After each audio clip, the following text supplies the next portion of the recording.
Hello friends, कैसे हो आप सब। आशा करते हैं आप सब अच्छे होंगे और अपने सीटेट एग्जाम की तैयारी भी अच्छे से कर रहे होंगे। फ्रेंड्स, मैं करा रही हूँ आप सभी को सीटेट की जो है सीटेट में सीडीपी की जो है प्रैक्टिस सेट, और यहाँ पर मैं जो है नेक्स्ट प्रैक्टिस सेट लेकर के आई हूँ आप सभी को। मेरी प्रैक्टिस सेट आप मेरे चैनल के प्लेलिस्ट में मिल जाएगी, जो कि क्रम से मैं करा रही हूँ। और आज का जो हमारा टॉपिक है वो है NEP 2020। इसमें मैं आप सभी को बेसिक कॉन्सेप्ट पहले क्लियर करूँगी, उसके बाद इसके लॉन्ग क्वेश्चन आप सभी को देखने के लिए मिलेंगे।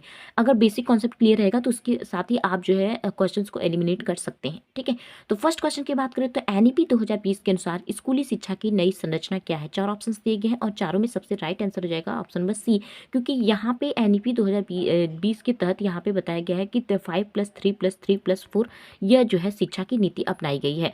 नेक्स्ट क्वेश्चन की बात करें तो नेक्स्ट क्वेश्चन है कि नई शिक्षा नीति 2020 के तहत उच्च शिक्षा के में सकल नामांकन अनुपात 50% तक बढ़ने का जो लक्ष्य वह किस वर्ष तक रखा गया है। तो यहाँ पे चार ऑप्शंस दिए गए हैं 2030, 2035, 2040 और 2050। तो इसका राइट आंसर हो जाएगा 2035 तक जो है सकल घरेलू उत्पाद की जो है 50% तक बढ़ने का लक्ष्य रखा गया है। नेक्स्ट क्वेश्चन की बात करें तो नई शिक्षा नीति 2020 के अनुसार जो प्राथमिक स्तर के कम से कम जो 5 तक के बच्चे हैं, जिनको आप कह सकते हैं फाउंडेशन चरण, उसके जो है उसकी भाषा के बारे में यहाँ पे बताया गया उसकी भाषा क्या होनी चाहिए। तो उसकी भाषा फ्रेंड्स आप सभी को पहले से ही बताया कि मातृभाषा जो बच्चे की स्टार्टिंग भाषा होती है, जो उनकी क्षेत्रीय भाषा होती है, उसको प्राथमिकता देना, यानी ऑप्शन नंबर डी इसका राइट आंसर हो जाएगा। नेक्स्ट क्वेश्चन की बात करें तो NEP 2020 का मसौदा तैयार करने वाले जो समिति के अध्यक्ष है, चार ऑप्शन के कस्तूरी रंगन, रमेश पोखरियाल, प्रकाश जावड़ेकर और अमित शाह। तो फ्रेंड्स यहाँ पर जब अध्यक्ष की बात करेगा तो उसमें आपके आएंगे के कस्तूरी रंजन, ऑप्शन नंबर ए इसका राइट आंसर हो जाएगा। नेक्स्ट क्वेश्चन की बात करेंगे तो NEP 2020 में पहले 5 वर्षों में मैंने आप सबको बताया कि पहले जो 5 वर्ष हैं वो उस स्टेज को क्या कहते हैं, उस स्टेज को कहते हैं फाउंडेशन चरण की जो शिक्षा की आयु बताई गई है वो कितने वर्ष तक बताई गई है। तो 3 से लेकर के 8 वर्ष तक के बच्चों को जो है फाउंडेशन चरण के अंतर्गत रखा गया। ऑप्शन नंबर बी इसका राइट आंसर हो जाएगा। नेक्स्ट क्वेश्चन की बात करें तो यहाँ पर दिया गया है NEP 2020 के तहत के अनुसार शिक्षा मंत्रालय का जो पुराना नाम था वो उसमें क्या बदला, उसमें बदलाव करके उसका नाम क्या रखा गया है। तो मानव संसाधन विकास मंत्रालय, यानी ऑप्शन नंबर ए इसका राइट आंसर हो जाएगा। नेक्स्ट क्वेश्चन की बात करें तो राष्ट्रीय शिक्षा नीति 2020 के तहत किस कार्यक्रम का लक्ष्य 2026-27 के अंत तक प्रत्येक बच्चे को कक्षा सेकंड के अंत तक आवश्यक पठन लेखन एवं गणितीय कौशल प्राप्त करने में सक्षम बनाना है। तो फ्रेंड्स आप सभी को बता दें यहाँ पे कक्षा सेकंड तक बच्चे को कम से कम पढ़ने और लिखने और छोटी बहुत गणितीय कौशल का ज्ञान होना चाहिए। किस कौशल के आधार पर यह बात कही जा रही है, किस मिशन के आधार पर यह बात की गई है, तो ये बताता है निपुण भारत मिशन। इसका राइट आंसर हो जाएगा ऑप्शन नंबर फर्स्ट यानी ए। ठीक है, नेक्स्ट क्वेश्चन की बात करें तो नई शिक्षा नीति 2020 के तहत स्कूली शिक्षा को कितने स्तर पर बांटा गया है। तो यहाँ पे 3 स्तर, 4 स्तर, 5 स्तर या 6 स्तर। तो कितने स्तर पर बांटा गया है वो बताया गया। तो यहाँ पे जो है स्कूली शिक्षा को 4 स्तर पर बांटा गया है। कौन कौन सा? 5+3+3+4, ये क्या है? 4 स्तर है, वही यहाँ पे बताया गया है। ये बेसिक कॉन्सेप्ट आप सभी को क्लियर होनी चाहिए। नेक्स्ट क्वेश्चन की बात करें तो NEP 2020 लागू करने वाला भारत का पहला राज्य कौन सा है। तो कर्नाटक, तमिलनाडु, मध्य प्रदेश या केरल। तो इसका राइट आंसर हो जाएगा ऑप्शन नंबर ए यानी कर्नाटक।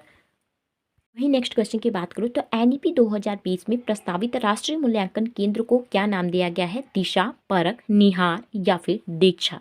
तो फ्रेंड्स इसका राइट आंसर हो जाएगा ऑप्शन नंबर बी यानी परख। ठीक है, नेक्स्ट क्वेश्चन है कि भारत में दूसरी राष्ट्रीय शिक्षा नीति की घोषणा किस वर्ष में की गई है। तो फ्रेंड्स आप सभी को याद रखना है कि जब दूसरी शिक्षा नीति की बात करेगी तो यहाँ पर जब है 1986 ही इसका राइट आंसर हो जाएगा। और इस समय कौन अध्यक्ष था वो आप मुझे कमेंट में जरूर बताइएगा। नेक्स्ट अगर बात करेंगे तो NEP 2020 में शिक्षक को किस कक्षा तक मातृभाषा या क्षेत्रीय भाषा में बच्चे को पढ़ाने की बात की गई है।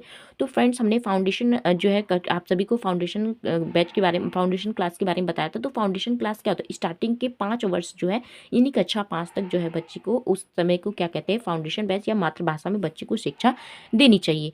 ये होगा फाउंडेशन वाला तो आपका 3 to 8 वर्ष तक था। यहाँ पे आपका बताया गया है कि कक्षा 5 तक के बच्चों को जो है वो क्षेत्रीय भाषा में देना चाहिए। ऑप्शन नंबर 3 इसका राइट आंसर हो जाएगा। नेक्स्ट क्वेश्चन की बात करें तो किस वर्ष तक पढ़ाने हेतु न्यूनतम डिग्री योग्यता 4 वर्ष से एकीकृत बीएड का होना अनिवार्य किया जाएगा। फ्रेंड्स यहाँ पे बात की गई है अनिवार्य के लिए। अभी भी आप देख रहे होंगे कि पेपर न्यूज में ये कटिंग में आ रहा है बीएड को अनिवार्यता देने के लिए। तो NEP में ये बात हो चुकी थी, जिसपे इसका राइट आंसर होगा यानी 2030 तक यह निर्णय देखने के लिए मिल जाएंगे आप सभी को। उसके साथ ही नेक्स्ट अगर बात करें तो जब भी क्वेश्चन बनता है ना, आगामी क्वेश्चन ज़्यादा पूछे जाते हैं कि कब तक यह देखने के लिए मिलेगा। तो ये इंपॉर्टेंट क्वेश्चन था। उसके साथ ही नेक्स्ट क्वेश्चन की बात करें तो राष्ट्रीय शिक्षा नीति 2020 के अनुसार उच्च शिक्षण संस्थानों में सकल नामांकन अनुपात को कितना प्रतिशत बढ़ाने का लक्ष्य रखा गया है। एक एक पॉइंट फ्रेंड्स इंपॉर्टेंट है। उसके साथ ही 30%, 20, 60 और 50, तो इसका राइट आंसर हो जाएगा 50। ठीक है, नेक्स्ट क्वेश्चन की बात करें यानी 50% लक्ष्य रखा गया है। नेक्स्ट क्वेश्चन की बात करें तो एनईपी 2005 के तहत वोकेशन कोर्स किस कक्षा तक शुरू किए जाएंगे। फ्रेंड्स, जब वोकेशन कोर्स की बात करते हैं तो आप सबके मन में होगा कि वोकेशन कोर्स होता क्या है। तो फ्रेंड्स, वोकेशन कोर्स जिसमें इंटर्नशिप के माध्यम से पढ़ाया जाता है, इंटर्नशिप स्टार्ट हो जाता है कक्षा किस कक्षा तक वो बताना है, तो कक्षा 6 के बाद जो है वोकेशन कोर्स जो है स्टार्ट कर दिया जाएगा। ऑप्शन नंबर बी इसका राइट आंसर हो जाएगा। नेक्स्ट क्वेश्चन की बात करें तो एनईपी 2020 के तहत किस विषय को पाठ्यक्रम में शामिल किया जाएगा। व्यवसाय, कृषि विज्ञान, देखरेख। फ्रेंड्स, आप सभी एलिमिनेट कर सकते हैं, देख कोई विषय भी नहीं है, व्यवसाय से विषय है, लेकिन यहाँ पर जब है बच्चे को बताया गया किस विषय को शामिल, म्यूजिक और आर्ट्स के माध्यम से बच्चा अच्छा सीखते हैं, इसलिए म्यूजिक और आर्ट्स को यहाँ पर जो है एनईपी पाठ्यक्रम में शामिल किया गया। ऑप्शन नंबर डी इसका राइट आंसर हो जाएगा। नेक्स्ट क्वेश्चन की बात करें तो एनईपी 2020 के अनुसार ईसीसी का पूरा नाम क्या है। ईयरली चाइल्ड केयर एजुकेशन इसका इंग्लिश नाम है। वहीं पे अगर हिंदी में दे देगा तो आप कंफ्यूज हो जाएंगे, तो आपको क्या करना है, हिंदी और इंग्लिश दोनों दिया रहता है, तो अगर आपको इंग्लिश में याद है तो आप जाकर के वहाँ पे इंग्लिश में देख सकते हैं और हिंदी वाले पे टिक कर सकते हैं। तो यहाँ पर बाल्यावस्था के मूल्यांकन के लिए शैक्षिक देखभाल, नेक्स्ट है बाल्यावस्था की शिक्षा के लिए प्रारंभिक देखभाल, नेक्स्ट है कि प्रारंभिक बाल्यावस्था देखभाल और शिक्षा, और बाल्यावस्था के मूल्यांकन के लिए शैक्षिक कक्षाएं। तो फ्रेंड्स, यहाँ पर देख सकते हैं शैक्षिक देखभाल, प्रारंभिक देखभाल, यहाँ पे बाल्यावस्था देखभाल और शिक्षा दोनों को ऐड किया, यानी ऑप्शन नंबर सी इसका राइट आंसर हो जाएगा। नेक्स्ट क्वेश्चन की बात करें तो एनईपी 2020 में बोर्ड परीक्षाओं को कैसे बदला जाएगा। यहाँ पर बोर्ड परीक्षा के बारे में भी क्वेश्चन एनईपी में कहा गया है कि उसका माध्यम क्या होना चाहिए। बोर्ड परीक्षा का मुख्यतः एनईपी में क्या बताया गया कि उसको सरल बनाने की बात की गई है।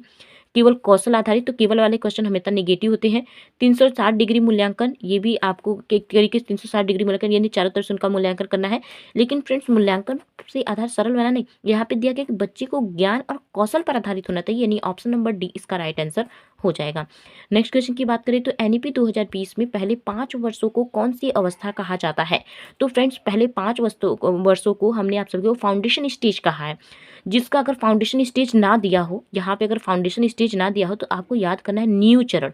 नींव चरण आपको अच्छे से याद रखना है, क्योंकि ये important question, very very important, mark कर लीजिएगा, क्वेश्चन पूछ सकता है, क्योंकि यहाँ पे जो है फाउंडेशन स्टेज जो है 5 सालों तक की अवस्था को कहा जाता है। ऑप्शन नंबर 20 का राइट आंसर हो जाएगा। नेक्स्ट क्वेश्चन की बात करें तो 1968 में भारत में नई शिक्षा नीति किसने शुरू की थी। 4 ऑप्शन इंदिरा गांधी, सुभाष चंद्र बोस, जवाहरलाल नेहरू और महात्मा गांधी। तो आप सभी को बताना है कि इसका राइट आंसर क्या हो जाएगा। तो यहाँ पर इंदिरा गांधी इसका right answer, option number A इसका राइट आंसर हो जाएगा। नेक्स्ट बात करें तो भारत में नई शिक्षा नीति की घोषणा कितने वर्षों के बाद की गई है। तो फ्रेंड्स, 20 साल बाद, 30 साल बाद, 34 साल या 32 साल बाद। तो इसका राइट आंसर जो है ऑप्शन नंबर सी, यानी 34 साल के बाद जो है घोषणा की गई है। नेक्स्ट क्वेश्चन की बात करें तो एनईपी 2020 की आधिकारिक रूप से कब अनुमोदित किया गया था। 30 जुलाई 2020 को, 29 जुलाई 2020 को, 20 अगस्त 2020 को या 30 अगस्त 2020 को। अब इतने से तो आपको पता चल चुका है कि 2020 में ही यह जो है अनुमोदित किया गया था। लेकिन फ्रेंड्स, यहाँ पर अब आपको डेट देखना है, क्योंकि यहाँ पे जुलाई, अगस्त, मंथ और डेट दोनों आपको कॉन्सेप्ट क्लियर होना चाहिए, तभी, या एक क्वेश्चन भी आप गलत कर सकते हैं। यानी 29 जुलाई 2020 को जो है आधिकारिक रूप से एनईपी को स्वीकार किया गया था। नेक्स्ट की बात करें तो एनईपी 2020 में बहुविषयक शिक्षा पर जोर क्यों दिया गया। विषय बढ़ाने के लिए। फ्रेंड्स, बच्चों को कभी भी जोर नहीं लगाना है, विषय बढ़ाने का ऐसा कुछ भी उद्देश्य नहीं था। उसके साथ ही नेक्स्ट देख लेते हैं रचनात्मक और समग्र विकास के लिए, ये कुछ ठीक लग रहा है। नेक्स्ट देख लेते हैं परीक्षा सरल करने के लिए। उसके साथ ही शिक्षकों पर तो जोर ही नहीं डाला, क्योंकि बच्चों पे ध्यान दिया गया है एनईपी के थ्रू। तो यहाँ पे जो है रचनात्मक और समग्र विकास के लिए, ठीक है, यहाँ पे ऑप्शन नंबर बी इसका राइट आंसर हो जाएगा। नेक्स्ट क्वेश्चन की बात कर लेते हैं। तो नेक्स्ट की एनईपी 2020 में 4 वर्षीय स्नातक में क्या सुविधा दी गई। आप सभी को पता होगा कि इस समय स्नातक की कक्षाएं जो है 4 वर्ष की हो गई हैं, यानी कि 8 सेमेस्टर आप सब 3 वर्षीय सेमेस्टर वाइज चलती हैं। फ्रेंड्स, यहाँ पे एनईपी 2020 की बात की गई है कि 4 वर्षीय स्नातक जब करेंगे तो यहाँ पर आप सभी को 1 वर्षीय जो है बीएड करना होगा, ऐसा कुछ रूल्स है, ठीक है। तो उसमें यहाँ पे बताया गया, पहले क्या था 3 वर्ष के बाद 2 वर्ष की बीएड थी, अब हो गया 4 वर्ष का जो स्नातक कर रहा है तो उसके लिए जो है 1 वर्ष की बीएड लागू होगा, या फिर जिसने 3 वर्ष का जो है ग्रेजुएशन किया और उसके साथ ही 2 साल का जो है एमए किया है, वो भी जो है 1 वर्षीय बीएड कर सकता है। तो इसको भी लागू होने में थोड़ा समय है, पेपर कटिंग स्टार्टिंग में आ चुका है, बट लागू होने में थोड़ा समय है। तो इसका आंसर देखना है, केवल वाले शब्द हमेशा ही जो है निगेटिव होते हैं और कोई निकास नहीं, ऐसा कुछ नहीं है। यहाँ पे होगा बहु निकास यानी मल्टीपल एग्जिट, इसका राइट आंसर हो जाएगा। नेक्स्ट क्वेश्चन की बात करें तो एनईपी 2020 के तहत शिक्षक की नियुक्ति किसके आधार पर होनी चाहिए। यहाँ पर शिक्षक की नियुक्ति की बात की गई है। तो फ्रेंड्स एनईपी 2 है, शिक्षक की बात भी करता है लेकिन बच्चे पर प्राथमिकता देता है। शिक्षक के बारे में भी उनके कुछ आधार होते हैं, जिसमें बताया कि वरिष्ठता के आधार पर, अनुभव के आधार पर, साक्षात्कार के आधार पर, पारदर्शिता, योग्यता के आधार पर। जब आप बीएड या बीटीसी करते हैं, यहाँ पे बीएड की बात की गई है, तो उसमें आप सभी के एक शिक्षक योग्य बनने चाहते हैं, तो उसके आधार पे यहाँ पे बात की गई है कि किस आधार पे जो है यहाँ पर शिक्षक की नियुक्ति होनी चाहिए, वो बात यहाँ पे की गई है। तो यहाँ पर जो है शिक्षक की नियुक्ति जो है पारदर्शी और योग्यता आधारित, तो पारदर्शी मतलब साफ होना चाहिए, ऐसा नहीं है कि उसमें कोई भी घालमेल या घबला होना चाहिए, क्योंकि आजकल की शिक्षा व्यवस्था में आप देखते रहते हैं जहाँ पर पैसे खर्च करके लोग जो है सीट खरीद लेते हैं, तो ऐसा नहीं है। इसलिए एनईपी 2020 के तहत ये बताया कि परीक्षा को पारदर्शी और योग्यता आधारित बनाना है, योग्यता के आधार पर सीट जो है लोगों को सीट मिल सके। तो फ्रेंड्स यहाँ थी आप सबके जो है प्रैक्टिस यहाँ तक कंप्लीट हो जाते हैं। और उसके साथ ही फ्रेंड्स ये क्लासेस तो आप सभी को पता है कि मिलती है 12 बजे डेली। सीडीपी के प्रैक्टिस सेट आप सभी के चलेंगे। सीडीपी की कोई भी इन्फॉर्मेशन होगी आपको मिलेगी 12 PM पे ही, दोपहर के 12 बजे तक। उसके साथ ही शाम को हमारी क्लास चलती है 3 बजे तक, 3 बजे रहती है। वहाँ पे आप सभी को छोटे छोटे मैराथन मिलेंगे, अलग अलग जो भी सीटेट एग्जाम में क्वेश्चन बनते हैं, सीटेट एग्जाम में जो भी यहाँ पे सीटेट होगा, सीटेट एग्जाम में जो भी सब्जेक्ट होंगे वो हम जो है क्लास चलाएंगे 3 बजे के। उसके साथ ही सीडीपी की क्लास हमारी डेली 12 बजे की क्लासेस होंगी। कम क्वेश्चंस होंगे, ज़्यादा क्वेश्चंस होंगे, पर क्वेश्चंस जरूर होंगे।